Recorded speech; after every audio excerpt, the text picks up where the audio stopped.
Sadgurunath Maharaj Ki Jai, and welcome to Jagadambe Reads the Holy Books of India, ShrimadBhagavatam63. As you may remember, Narada told Dhruva to think on the form of Lord Narayana. He had to think on the description because he didn't have electronics at that time, but we do. And here is an image of Lord Narayana. Om Namo Bhagavate Vasudevaya.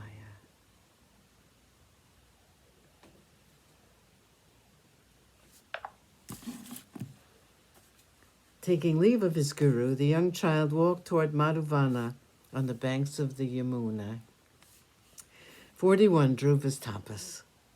On the banks of the river Yamuna, at the holy spot by name Madhuvana, Dhruva began to perform the penance taught by Narada.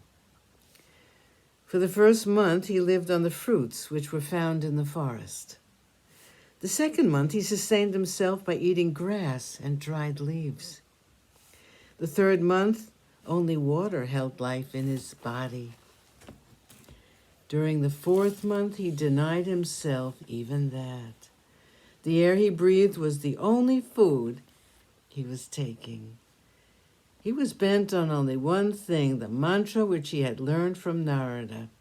Mentally, he repeated the mantra, Om Namo Bhagavate Vasudevaya. And this was all that mattered to the child, who was hardly 5 years old. The Devas found his tapas too terrible. They tried to bring obstacles to his concentration. Wild animals and serpents and even evil spirits were sent to frighten the young child. But he heeded them not. So intense was his absorption that he did not even know they were there. He was intent only on his tapas. The three worlds began to tremble in fear because of it, and the Devas at last went to Narayana. They said, Lord, never has this happened before. All living beings are finding that they cannot breathe because Dhruva is intent on his tapas. Please have mercy on us and stop this penance. Narayana said, I will now go to him and make him desist in this tapas. It has lasted 5 months. I must bless the child, who is my bhakta. Narayana came to the banks of the Yamuna. Dhruva found his heart suddenly bereft of the image of the Lord, which he had been seeing all these days. He was roused from his samadhi, and when he opened his eyes, Dhruva found the Lord was in front of him.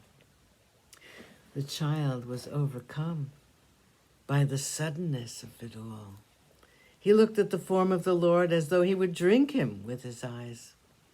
He held out his arms as if to embrace the Lord. His eyes were raining tears, and his face was wreathed in smiles. He fell at the feet of the Lord and stood up looking at him, and still he kept on looking. His lips moved, but he could not speak a word. So he stood for a while. Lord Narayana knew what the child wanted. Dhruva wanted to praise him, but he could not since he did not know how.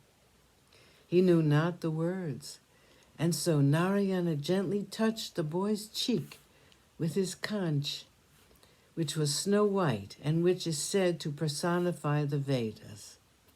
The moment the conch touched his face, Dhruva became enlightened. He became articulate. His words were those of rishis when they talked of the glories of the Lord. Dhruva said, I salute you, who entered into me and gave me the power to speak. My Lord, my power of speech was asleep, and you gave it an awakening. You pervade the indriyas, the sense organs, and with your power you give them life. You are the one truth. You create the illusion, Maya, and you, the creator of the Mahat and Aham Tattvas, you have created the three gunas and the presiding deities, of the Indriyas. Sadgurunath Maharaj Ki Jai. Thank you for coming. I hope you come again.